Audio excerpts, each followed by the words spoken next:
Hola a todos y bienvenidos a un nuevo programa de La Diana, hoy desde el estudio de la M en la nave, y hoy tenemos un programa muy especial porque tenemos una entrevista con Fossi Loaiza, que es periodista y escritor de un libro bastante interesante, que ahora comentaremos. Fossi, gracias por venir. Hola, ¿qué tal? Un placer. Él, como ya sabéis, lo que estáis viendo este programa, porque lo estáis viendo por él, lógicamente, es escritor de varios libros como la biografía no autorizada de Florentino Pérez, Florentino Poder del Palco, si no recuerdo mal el título, el libro sobre el Mundial de Qatar, que saca ahí todas las entrañas del país y de los negocios que hay detrás, y un libro que sí que no recuerdo el título, sobre la Real Federación Española y todo lo que hay detrás. Sí, machismo, mafia y corrupción. Sí. Y un libro más pequeñito que tenemos aquí, que no me acuerdo el título, Sospechosos Habituales. Bastantes libros, algunos más por ahí trabajando, que ahora hablaremos de él. Fossi, ¿qué tal? Bienvenido. ¿Qué tal? Un placer estar contigo. La primera pregunta que te quería hacer es ¿por qué quisiste dedicarte a la comunicación, al periodismo? ¿Por qué te metiste? Bueno, pues yo la verdad que cuando era muy chiquitito siempre quise ser futbolista. Lo que pasa es que tenía dos problemas. Uno la pierna izquierda y otro la derecha. Con esos dos problemas los tienes complicados. Y como se me daba bien escribir y demás, pues siempre quise ser desde muy pequeño periodista deportivo. Sin embargo, al estar dentro del periodismo deportivo y sufrirlo en mis propias carnes, pues me hizo cada vez más combativo, porque la verdad que los medios de comunicación del deporte es donde campan a sus anchas la corrupción, la mafia, el machismo, y a partir de ahí pues cada vez más me fui radicalizando. Yo estuve en diversos medios de comunicación como becario, en Onda Cero, en El País, en el grupo Yoli, e incluso tenía un blog ahí. Y cada vez me he ido radicalizando, viéndolo in situ, cómo opera la mafia en el mundo del deporte, cómo los medios de comunicación pues no tienen ningún tipo de libertad de prensa, sino que gobiernan los capos de una mafia que en esa trama mediática pues al final los que pierden son los aficionados y sobre todo también las deportistas, que son silenciadas, y incluso lo hemos visto con el caso de la Federación de Fútbol con Rubiales, como la propia prensa en España las señaló, las dijo sobre ellas que eran unas chantajistas, que dónde iban a ir, incluso le hizo una portada al diario Marca en contra de ellas, y yo creo que el mundo del deporte pues donde campan a sus anchas no solo estos capos, sino la ultraderecha y los grupos neonazis, que lo sufrimos en Málaga con el Frente Boquerón, en Madrid con los Ultrasur, los Boyos y diversos grupos nazis que campan a sus anchas gracias al ultraderechista de Javier Tebas, que es presidente de la Liga. Precisamente del Frente Boquerón hablamos en este programa, y bueno, ya sabéis que siempre que mencionamos un grupo mediático solemos hacer el matiz para decir quiénes son, por defensa un poco del conocimiento de los que hay detrás de los medios. El grupo yo elige el del diario Cádiz, no sé alguno más así relevante. Sí, diario Sevilla, todo ese entramado que la verdad que tampoco es que hagan un periodismo muy crítico, pero es verdad que a mí sí que me dejaron pues tener un blog y escribir de lo que me apetecía. Claro, y precisamente en tu experiencia como periodista deportivo, ¿qué viste detrás? ¿Viste pues sobornos de según qué director de medio de equipo de fútbol? ¿Qué viste detrás? Bueno, pues una censura absoluta, ¿no? En España tenemos una ley de prensa que incluso fue creada por Manuel Fragas en el 66, y esto opera en los medios de comunicación. Por ejemplo, un director puede censurar a un periodista, el director de ese medio, como me ocurrió a mí en el diario El País. En la contraportada del diario El País hice un reportaje de un futbolista que me dijo que Israel era un estado asesino, y llegó el director del medio de comunicación del diario El País, que entonces tenía intereses con el lobby de Israel, y me censuró ese texto y no apareció en el diario. Hasta ese punto llega. O el caso de Florentino Pérez, que es el que más he estudiado yo su figura, pues Florentino Pérez llama hasta por un pie de foto que no le gusta. Ese poder tan invasivo que tienen sobre la prensa de cortar cabezas, de llamar y decir tu nombre y tu medio de comunicación y estás fuera, pues ese tipo de gente es la que mandan los medios de comunicación, y los los periodistas pues tienen cada vez menos poder. Si vemos quiénes están detrás, sobre todo el accionariado de esos medios de comunicación, el grupo Prisa, quien lo controla, o Mediaset, A3 Media, al final son grandes medios de comunicación controlados por bancos como el Banco Santander y demás, y que al final los periodistas estamos totalmente vendidos dentro de ellos. Por eso hay que acabar con esos grandes medios de comunicación y no hacerles caso.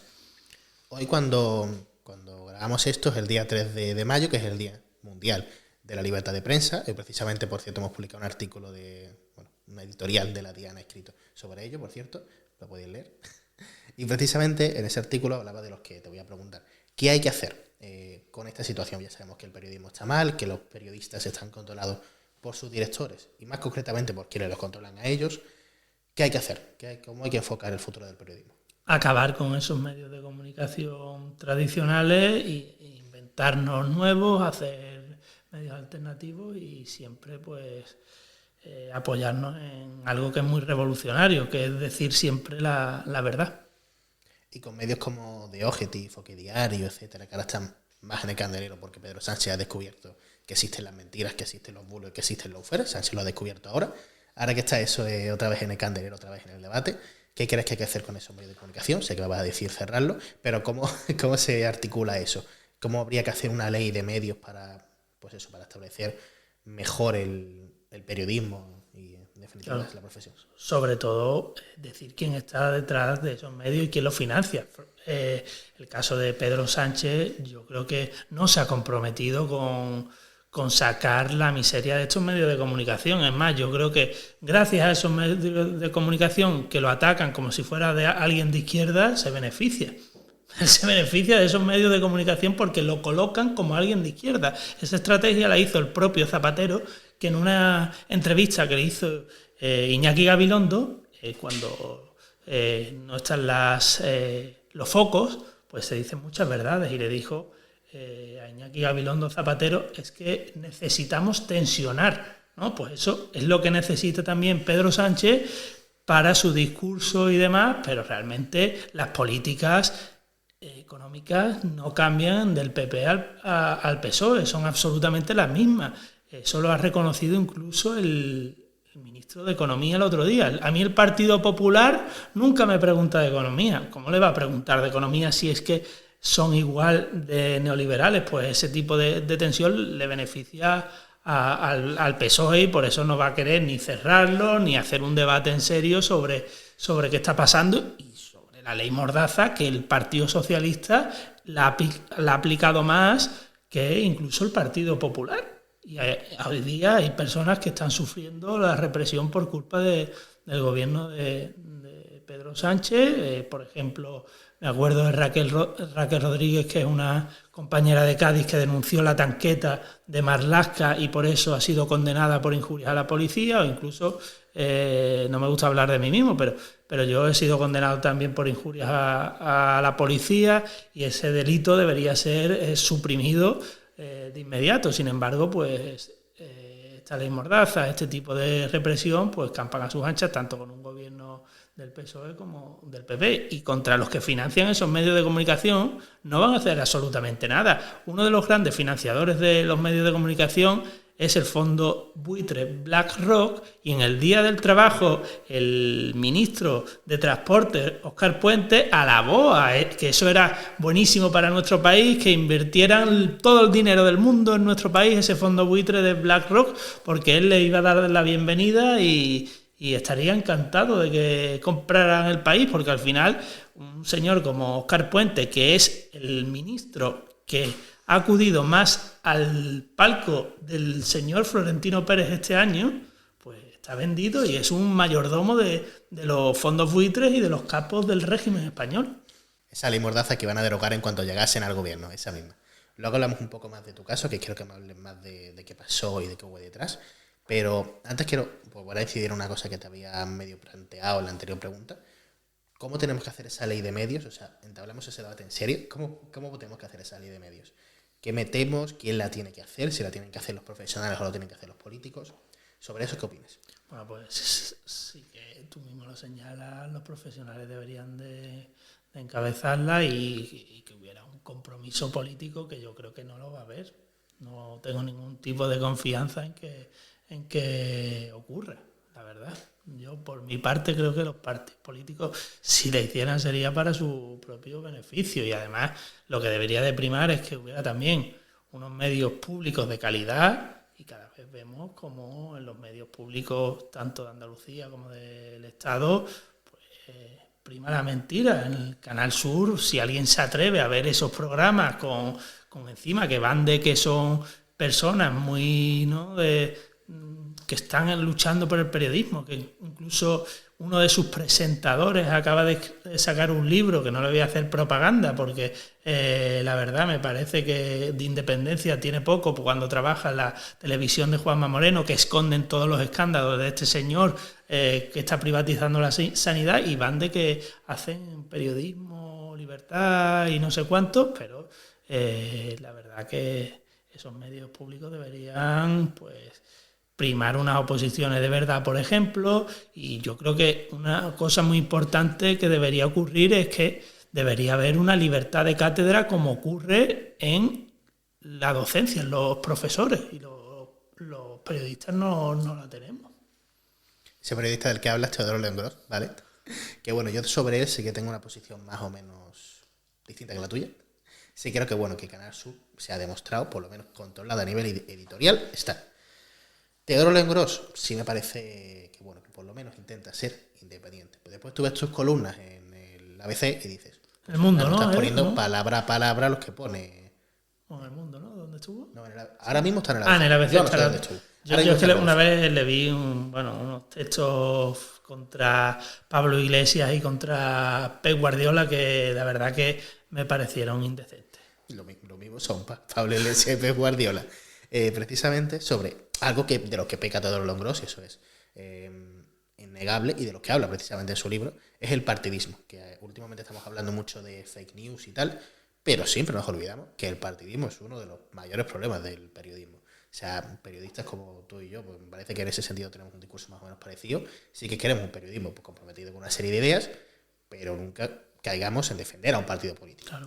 Cuando pues tengan razón, pues oye, pues sí, pero no hay que hacerle propaganda a nadie. Eso imagino que estamos de acuerdo, ¿verdad? Por supuesto. La propaganda hay que hacerla a favor de la clase trabajadora. Claro. Y ahí sí que voy a hacer propaganda. Si lo quieren llamar propaganda o agitprop o como quieran, pero hay que defender a la clase trabajadora, que es la que está vendida en los medios de comunicación. Y yo creo que en Canal Sur o Teodoro pues yo creo que lo que hacen es beneficiar a la casta de siempre, ¿no? Vemos al hijo de uno de los jueces del Tribunal Constitucional puestos por el PP, que está siempre en Canal Sur y en La Sexta, y al final ese tipo de tertulianos va en contra de la democracia, porque son tertulianos que se sientan y ya saben lo que va a decir, porque están puestos por los partidos políticos. Y los propios presentadores saben qué va a decir cada uno y hacen esa tertulia según los intereses de partidos políticos y responden a los intereses de ciertos partidos políticos o intereses empresariales.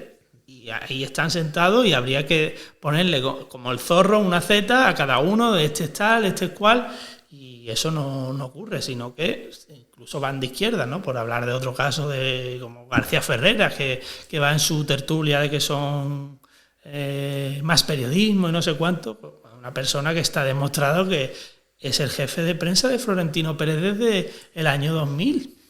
Que está comprobado porque es que es una persona que incluso trabajando en la cadena SER trabajó para Florentino Pérez, luego trabajó en Real Madrid Televisión, ya ahí de forma ya oficial, pero que sigue haciendo ese trabajo sucio para el amigo Florentino Pérez y que puede hacer lo que quiera, y que incluso que montan un medio de comunicación nuevo, neutral, que supuestamente verifica las noticias, ¿no? ¿Cómo van a verificar las noticias alguien al que han pillado que aunque sea mentira algo lo publica por beneficiar y que además se reúne con el excomisario Villarejo, ¿no? Pues estamos ante una persona que no tiene ningún tipo de escrúpulos, y los que van a ese tipo de programas pues me parecen igualmente indecentes.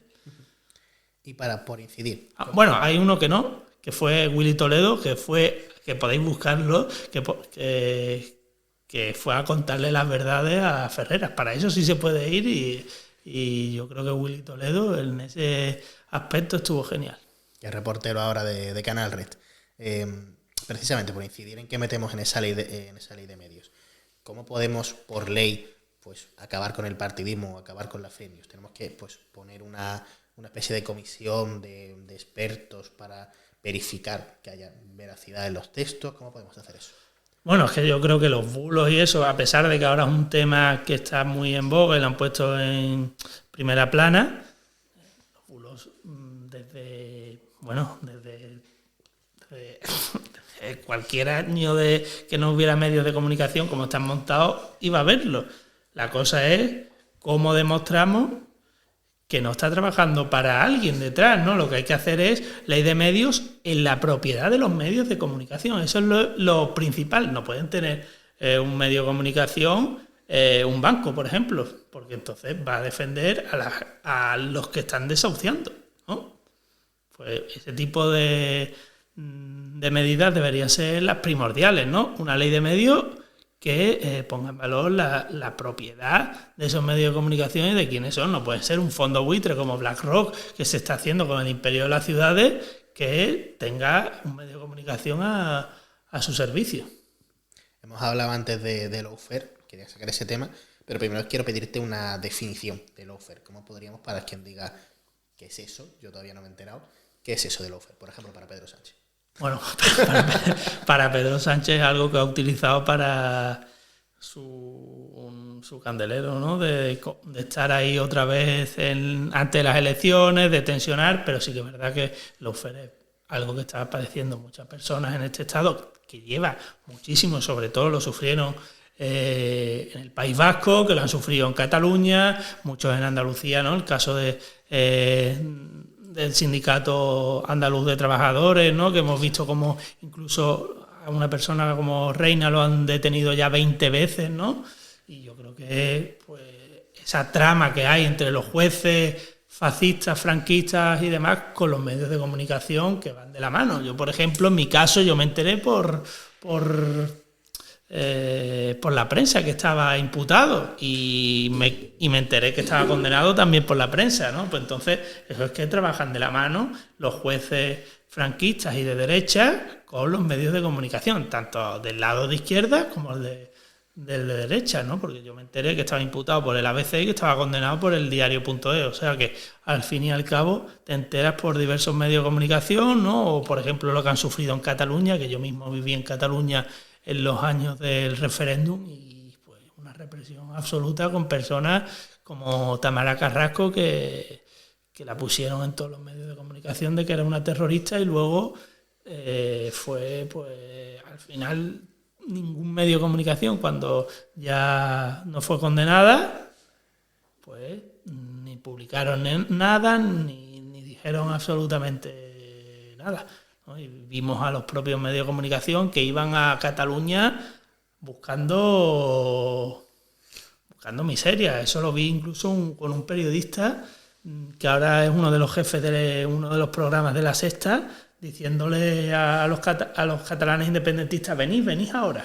Eso salió en antena y lo han defendido a ese tipo, una persona que fue a Cataluña como un periodista para decir, venid, venga y liarla, ¿no? Y lo estamos viendo no solo en los medios de comunicación, sino también con la policía en este país. Ha salido hace muy poco una policía que estaba infiltrada en los movimientos sociales de izquierdas y antifascistas, una policía que incluso tiraba piedras a los policías diciendo a ver si se lía, ¿no? Pues al final lo que buscan es criminalizar a la lucha obrera, infiltrándose con periodismo canalla y con unos jueces pues que tienen una ideología ultraderechista y que no se ha hecho ningún tipo de renovación dentro de la judicatura. Precisamente sobre esa última parte, que cuando lo decimos periodistas o gente de izquierda, se nos dice, no, que estáis señalando a los jueces. No, estamos señalando una serie de jueces concretos, porque esto lo hace gente como Baltasar Garzón, que fue juez, y que pasó lo que le pasó. En su libro, me parece que eran Los disfraces del fascismo, habla precisamente de eso, de cómo había tertulianos colocados por diferentes partidos, por cómo trabajaban junto con según qué jueces, como pues los jueces son los mismos que durante el franquismo, son familias y tal. O sea, bueno, incluso Baltasar Garzón podría hablar de lo que ha hecho contra los catalanes también. También se podría hablar de él, pero él que lo vive desde dentro, sabe que también lo cuenta. Sí. Tampoco que sea cosa de los de fuera. Tal cual, igual que hay muchos casos, ¿no? El propio David Jiménez, ¿no? Que estuvo en el diario El Mundo, que también ha contado todas las miserias que había dentro del mundo. Claro. O en el palco del Bernabéu, él mismo fue al palco del Bernabéu y ha contado lo que hay dentro de... Es decir, que lo que he escrito sobre el palco del Bernabéu lo cuentan incluso los propios afectados que estaban allí. Claro. Hablando de lawfare, hay gente que no entiende cómo va a haber jueces fachas que hagan cosas por ideología si después no salen condenados. Porque claro, se dice, no, a Podemos no la han condenado nunca, Mónica Oltra no ha sido condenada, pero la mujer de Pedro Sánchez no va a ser condenada porque no hay caso. ¿Es cómo puede ser lawfare si no acaban siendo condenados? Quiero que me cuentes un poco de eso. Algunos casos sí que han sido condenados. Como, no, sí, claro. Sobre todo en activistas hablo de claro. Políticos y tal. Sí, pues es una forma de señalamiento y que en el caso de políticos que además también pues tienen mejores condiciones económicas para defenderse, para llevarlo a diversos tribunales. Incluso hemos visto a un ultraderechista confeso como Alvise Pérez, que él decía que se va a presentar a las elecciones europeas directamente para tener los mismos beneficios judiciales que tienen los políticos. Por tanto, el que se la juega de verdad suele ser el que está fuera de ese ámbito de otro tipo de jueces, pero sí que es verdad que el ataque que han sufrido diversos partidos políticos por esto, no solo el caso de Podemos, hay compañeros en Cataluña que siguen sufriendo pues todo tipo de represión y que han estado encarcelados, o en el País Vasco ni te cuento. Claro. Y precisamente una de esas personas que no tiene esa condición de político, que le da más seguridad, que ha sufrido lawfare, eres tú mismo. Cuéntanos un poco tu caso, aquello que pasó, esas injurias a la policía, cuéntanos qué pasó. Bueno, pues un caso que es la verdad que demuestra cómo se las gasta el Estado español y los que trabajan para él. Yo fui condenado por injuriar a la policía en el año 2021 en un tribunal de Madrid, a pesar de que yo vivía en Barcelona, pero los hechos ocurrieron en Madrid. No sé si te acuerdas del mantero Mamen Valle, que falleció mientras era perseguido por la policía de Madrid.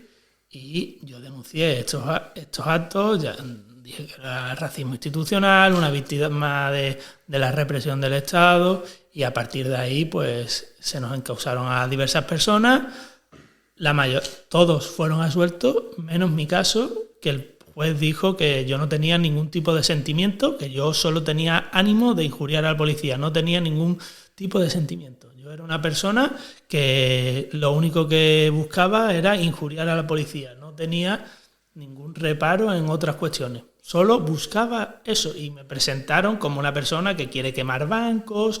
En el propio juicio, los abogados del sindicato policial, ¿no? Porque al final se señala el lawfare ahora del sindicato de Manos Limpias, pseudo sindicato, ¿no? Pero los sindicatos de la policía actúan de una manera racista de lo peor. Y yo me encontré con los abogados del sindicato policial que me llevó a... Porque incluso en mi caso ni la fiscalía se atrevió a pedir delitos, decir que yo había cometido un delito. La propia fiscalía pidió que pedía mi absolución. Sin embargo, por la denuncia particular de los señores del sindicato policial, pues al final se me condenó por injuria a la policía, y de momento pues yo voy a intentar que ese delito pues acabe para todas las personas, no solo contra mí, sino que lo llevará al Tribunal de Derechos Humanos para que ese delito en España desaparezca, porque me parece que si una persona está denunciando una actuación policial, debe de tener garantías que debe primar, debe ser la libertad de expresión. Y en mi caso, pues me dijeron que, según el juez, por mi número de seguidores, yo tenía una repercusión que era más importante mi libertad de expresión estaba restringida. Es decir, una restricción de la libertad de expresión a una persona por su número de seguidores, mientras el resto fue absuelto. Una absoluta vergüenza que seguiré peleando para pues que me absuelva el Tribunal de Derechos Humanos y le dé un golpe al Estado español por proteger a personas que persiguen a... Bueno, personas. Si puedo calificar a personas, un policía que va detrás de un mantero que se gana la vida como puede y le da un infarto por esa persecución policial. Y yo no voy a cambiar porque al final lo que buscan es que nos autocensuremos, que tengamos miedo. Es verdad que a lo mejor conmigo y con otros casos no lo van a lograr, ¿no? Yo pongo siempre el ejemplo de Pablo Hasél, que es una persona digna que no ha cambiado y que sigue en la cárcel hasta el año 2027 en España y que incluso le han denegado el indulto en este país, a pesar de que él no quiere el indulto, él quiere amnistía total, pero lo pidieron el indulto y se lo denegaron por actitud antisocial. Y personas como Pablo Hasél y demás no van a cambiar de opinión. Sin embargo, que él esté en la cárcel hace que otros se lo piensen al hacer una canción, ¿no? También creo que un compañero de Fuengirola, rapero, también ha sufrido la represión y demás. Y al final, algunos raperos, pues, puede que se autocensuren. O el caso mío, pues, tuiteros que a lo mejor digan, pues, mejor a la policía no le digo nada, ¿no? Porque al final, verte inmerso en un proceso judicial costoso y al final, pues, te ponen contra la espada de la pared, llamándote de todo, unos costes judiciales, pues, que mucha gente no puede asumir sin crowdfunding o demás, pues al final es muy complicado que gente se mantenga firme. Por suerte, algunos, pues, entre muchas personas, pues, seguimos luchando. Y por si no te hacen caso cuando bueno, las alegaciones, ¿no? Vamos a hablar de tus libros para que la gente te los compre, pues si tienes que pagar esa multa. Uno de los libros que a mí más me interesa, pese a que yo soy madridista, por la parte política opino de otra forma, vamos a hablar de Florentino, tu libro sobre Florentino Pérez, El poder del palco. A mí me fascina que puedas hacer un libro sobre una persona como Florentino Pérez. ¿Cómo te costó eso a nivel documentarte sobre todo lo que cuentas en el libro? ¿Te fue más complicado de lo que podría parecer? Bueno, la verdad que como llevaba tantos años estudiando al personaje, hice incluso una tesis doctoral de un periodista que lo había que Florentino Pérez le había cortado la cabeza y tenía muchas fuentes dentro del club, dentro de la empresa y gente. Pues es verdad que al ser tanto tiempo estudiando su figura con fuentes, pues yo tenía claro que quería hacer ese libro porque era la persona que mejor retrataba al régimen español. Y a partir de ahí, pues, he logrado que, pues, al menos que llegue a una 8ª edición un libro como este, que a pesar de toda la censura que he sufrido en medios de comunicación, que no ha salido en ninguna línea pequeña, en ninguna prensa escrita de este país. La prensa escrita, donde todavía el papel sigue mandando y el poder está en el papel aún, lo que le llega a las grandes empresas, al CEO de cada empresa, son el diario El País, el ABC, La Razón, le llega el lunes cuando llegan a la oficina, sigue siendo el papel, a pesar de que creamos que todavía no tienen poder, el poder lee el papel y no ni una línea. Sin embargo, en medios de comunicación de fuera, Le Monde Diplomatique, La Nación, me han hecho entrevistas y no ha ocurrido absolutamente nada, pero hay un silencio con este señor que al final lo que me está dando es la razón, ¿no? Porque al final si censuran un libro de esa forma, pues lo que está demostrando es que todo lo que cuento es completamente verídico, pero es que no se han atrevido ni a hacer una mala crítica, a pesar de que va por la 8ª edición. Y háblanos de eso, del poder que tiene Florentino, porque hay gente que no lo entiende, que dice, ¿cómo un presidente de fútbol va a tener poder en la vida política, en la vida social de un país? Cuéntanos sobre la figura de Florentino Pérez. Florentino Pérez pues se da cuenta de que lo que le falta para hacerse más poderoso todavía es un equipo de fútbol. Los equipos de fútbol han servido para lavar imagen de corruptos de todo pelaje. Lo hemos visto con Berlusconi, Jesús Gil, Macri en Argentina, que incluso llegan a la presidencia de los países, ¿no? El fútbol, pues al final se utiliza como un lavado de cara de estos empresarios, y Florentino Pérez se da cuenta de ello porque él se presenta a unas elecciones en España, que forma partido con Miquel Roca, el Partido Reformista Democrático, y nadie lo vota a Florentino, no sale ni elegido. Sin embargo, Florentino, a pesar de que es un desastre y demás, se da cuenta de que lo que necesita para gobernar un país no es presentarse a unas elecciones. Mandan los que no se presentan a las elecciones, y se dio cuenta dentro de su partido político. Y entonces utiliza el Real Madrid como trampolín. Él se presenta una primera vez que pierde las elecciones, porque es una persona que no tiene dotes comunicativas, y en un debate se lo comen. Ocurrió con Ramón Mendoza, que era el típico populista que le ganó esa vez. Sin embargo, se da cuenta de que él necesita también el apoyo de, aparte del mediático y demás, de alguien como José María Aznar, y de la banca. La banca, sobre todo, era Caja Madrid, y un gran fichaje, ¿no? Que era Figo. Para que todo eso confluyera, pues le ofrecen todo tipo de beneficios a Florentino Pérez, que logran el fichaje de Figo, que Aznar se posicione con él, y al final, a partir de ahí, ACS pues da un golpe en la mesa a su empresa y se internacionaliza, ¿no? Él utiliza el Real Madrid como una especie de Hollywood. Utiliza el Madrid para ir a Estados Unidos, dejar, aparte de su carné como presidente del Madrid, y poder decirle al alcalde de Nueva York: mira, ¿qué futbolista es el favorito de tu hijo? Que le doy la camiseta firmada. Aparte de eso, pero mira que yo también soy constructor. Y entonces ahora mismo la empresa de Florentino Pérez donde más está facturando es en Estados Unidos. Por eso tenía tanto interés de estos fichajes galácticos, que incluso se les hizo una ley a medida para ello, ¿no? Como la ley Beckham, para que tributaran como mileuristas, con el mismo porcentaje de tributación que un mileurista. Y ahora esa ley ya pues fue derogada, y ahora la propia Isabel Díaz Ayuso le quiere hacer una ley que ya es conocida como Ley Mbappé, para que este futbolista llegue al Real Madrid. Pues ese tipo y ya han pasado años y sigue el tío como presidente del Madrid sin que nadie le tosa, porque ha secuestrado el club para sus propios intereses empresariales. ¿Y por qué la gente de los medios de comunicación no le tose? Porque, bueno, sí sabemos que tiene influencia, pero para quien diga eso de cómo un presidente de un club de fútbol puede tener tanta influencia, ¿qué hay detrás? O sea, ¿cómo funciona eso de las llamadas que has comentado antes?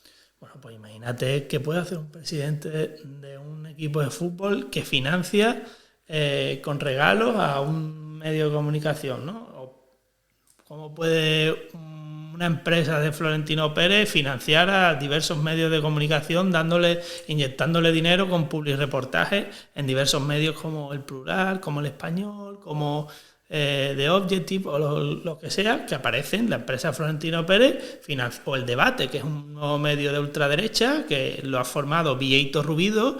Vieito Rubido es hermano de uno de los alcaldes en Galicia del Partido Popular de hace años, y este Vieito Rubido fue el director de ABC, y cada verano se reúne con Feijóo, con M. Rajoy y con Florentino Pérez. Cada verano se reúnen ellos tres, con M. Rajoy, Feijóo y Florentino Pérez. Y ahí, pues, el inicio del año político, ellos antes se reúnen, ¿no? Y ahora le ha creado un medio de comunicación a este Vieito Rubido que se llama El Debate, en el cual pues pululan por allí diversos periodistas ultraderechistas que hacen periodismo que es canalla, ¿no? Como puede ser Alejandro Entrambasagua y diversos periodistas que en realidad lo que están es financiados por Florentino Pérez para sus intereses. Y este Vieito Rubido, el hijo, trabaja ya en el Real Madrid. Te pueden colocar en el Real Madrid. Todo el mundo sabe la influencia que tiene, y eso lo sabe con todo el mundo, ¿no? Por ejemplo, ya porque puede estar muy vinculado al Partido Popular a veces Florentino Pérez, que me ha hablado de Aznar, pero es que incluso una de las hijas de Zapatero, ¿dónde hizo la beca? En el Real Madrid, ¿no? Porque al final, si Florentino Pérez necesita las adjudicaciones de obra pública, lo mejor es ir colocando en el club, y muchos periodistas pues acaban trabajando también para Real Madrid, o por ejemplo hemos visto cómo toda la sexta proviene de Real Madrid Televisión en los tiempos de Ferrera, y tiene un poder pues absoluto en esa televisión. O la influencia que ha tenido en Mediaset cuando estaba de presidente Borja Prado. Borja Prado era uno de los que llevaban la idea de la Superliga, y además es el hijo del testaferro el Manco, le llamaban, que era el testaferro de Juan Carlos I. Y él es el hijo, y supuestamente dicen las malas lenguas que él está cumpliendo la misma función que hacía su padre con Juan Carlos, pero él con Felipe VI, porque también son uña y carne. Una cosa que has comentado, lo del debate, que da mucha pena que un medio que por lo menos te lo enseñan como histórico en clase, o sea, copien el nombre de ese medio histórico, un medio, pseudo medio, como lo que es el debate hoy, que el periodismo no hace. Te quería preguntar por esos chanchullos de Florentino Pérez, que bueno, que una de las cosas es ese parking de Madrid. La verdad es que no estoy muy informado. Sí, el parking privatizado que le va a suponer al Real Madrid unos beneficios de más de 400 millones de euros, adjudicado ad hoc directamente por el alcalde y amiguísimo Almeida, y pues un beneficio que al Real Madrid no se le suele decir, pero eso es una palanca en toda regla, ¿no? Porque son más de 400 millones de euros de un parking que en teoría iba a ser municipal, y la gestión debería ser municipal. Sin embargo, lo que ha sido es privatizado absolutamente para un club que ha creado una empresa para esa gestión del parking, que además que lo van a sufrir incluso los propios vecinos de la zona, que además no es una zona muy de clase obrera, y que algunos votan al Partido Popular, pero ellos mismos han salido a las calles en contra de este tipo de medidas, de convertir el Real Madrid en un foco más de tráfico y demás en la ciudad. ¿Y tiene Florentino Pérez de alguna manera oposición interna en el Madrid? Absolutamente ninguna. Eso es algo que ha secuestrado de forma, pues, lo ha hecho de forma con varios para robar el club a los socios. Y si llegara el caso, lo convertiría en una sociedad anónima deportiva, como está buscando. Lo de que el socio pueda tener una acción que está moviéndose ahora Florentino en los socios de compromisarios, pues un aviso a navegantes de que, llegado el caso, se convertiría en una sociedad anónima deportiva, y sería él con sus fondos, porque tiene muy buena relación con todo tipo de fondos buitres de Norteamérica. Si vemos, uno de los accionistas mayoritarios de ACS también es BlackRock, y tiene muy buenos contactos con todo tipo de capital de inversión que están pues interesados en el Real Madrid, y él lo ha robado absolutamente para que nadie se pueda presentar. Cambió los estatutos para que él sea presidente hasta que fallezca, y la última ha sido incluso poner a la ciudad deportiva del club su nombre. Ciudad Deportiva Valdebeba Florentino Pérez.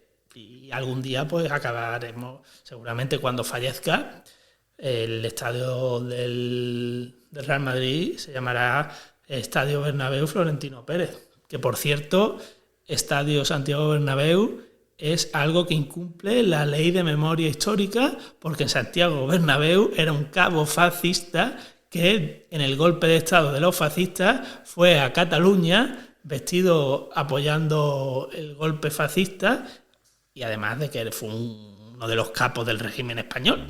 Así que esa ley de memoria histórica la incumple el Real Madrid, que además no reconoce a uno de los presidentes dignos que tuvo el club, que es Antonio Ortega, que fue un presidente republicano del Madrid, que fue asesinado a garrote vil, y que el presidente Florentino Pérez no lo reconoce como tal. En la propia página web no aparece. Sigamos hablando de fútbol, pero vámonos a la Federación Española, que también la conoce bien. Te voy a hacer la pregunta más sencilla. se acaba el machismo, se acaban los problemas yéndose Rubiales. Bueno, al menos han conseguido las jugadoras, ¿verdad? Que las jugadoras han conseguido que este machirulo se vaya del fútbol, que yo creo que es una victoria, a pesar de que el rubialismo continúe, que el fútbol sea una estafa, de los palcos, que siga acampando a sus anchas también el tal Rocha, que era su segundo. Sin embargo, yo creo que hay que poner en valor lo que hicieron las futbolistas, además unas jugadoras algunas que ni fueron al Mundial por denunciar los hechos de Rubiales, de la federación, como el caso de Mapi León, Patrick Guijarro, Claudia Pina, futbolistas que se negaron a ir al Mundial por denunciar todo este tipo de mierdas machistas que tenían en la federación y demás, y se negaron a ir al Mundial en el mejor momento de sus carreras deportivas. Ahora es verdad que, por ejemplo, Mapi León está lesionada, pero en ese momento era la mejor central del mundo en el momento y no acudió a esa cita por mantenerse firme. Yo creo que fue una gran victoria porque las jugadoras de la selección nos dijeron a todos lo que hay que hacer, ¿no? Porque es verdad que ahora en este sistema capitalista se nos dice: tú tienes que luchar de forma individual, eres tú contra el mundo y demás. Sin embargo, ellas lo que hicieron fue luchar a través de un sindicato, unirse todas y luchar contra el jefe y sus adláteres, ¿no? Que eran Bilda y los otros. Y al final pues han sufrido incluso presiones, como el caso de Jennifer Hermoso, que se tienen que juzgar, de Albert Luque, por ejemplo, que todavía sigue cobrando dinero de la federación. Así que es verdad que ese rubialismo sigue, pero las jugadoras pues nos mostraron un camino que debe ser el de unirnos para luchar contra esta lacra. Pero es verdad que el mundo del fútbol pues sigue siendo machista, sigue estando la mafia dentro de la federación. Es verdad que a lo mejor puede ser un halo de esperanza Vicente del Bosque. Es verdad que su padre fue republicano, sindicalista, estuvo encarcelado su padre en el franquismo, y me parece una persona honesta, y veremos a ver qué hacen con el fútbol en España. Y sobre el caso sobre la parte económica, sobre la parte de corrupción, te quería preguntar qué hay detrás. O sea, solamente está lo de Arabia, cómo funcionó eso, que además también lo conoces bien. ¿Qué ocurrió a nivel económico en la federación? Una de las cosas que se señalan claramente es el tema del estadio de la Cartuja. Cómo había una empresa que se estaba llevando todas las adjudicaciones de la federación para las obras de la Cartuja, la cual, por cierto, está metida la Junta de Andalucía de Juanma Moreno y demás, ¿no? Pues al final Andalucía, la Junta de Andalucía también estaba metida metida en el ajo de Rubiales, y debería ser investigada, pero a fondo. Tenemos poco tiempo porque después tienen que utilizar este plato para grabar. Te voy a hacer una última pregunta sobre Qatar, para tocar el otro libro, ¿no? Como se decía en su momento, para justificar el por qué se llevó al Mundial, no es que después va a solucionarse todo y se va a imponer ahí un régimen democrático, se va a imponer ahí el feminismo. ¿Ha servido para todo eso que se decía?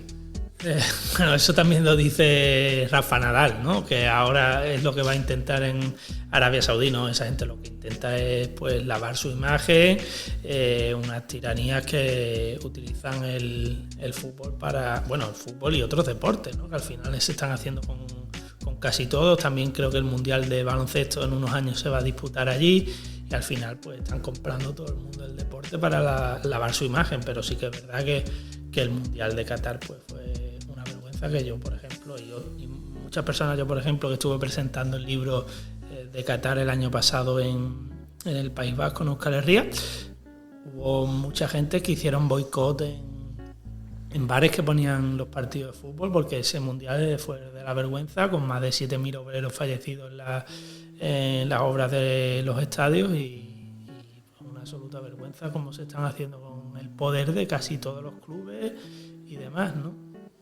El PSG,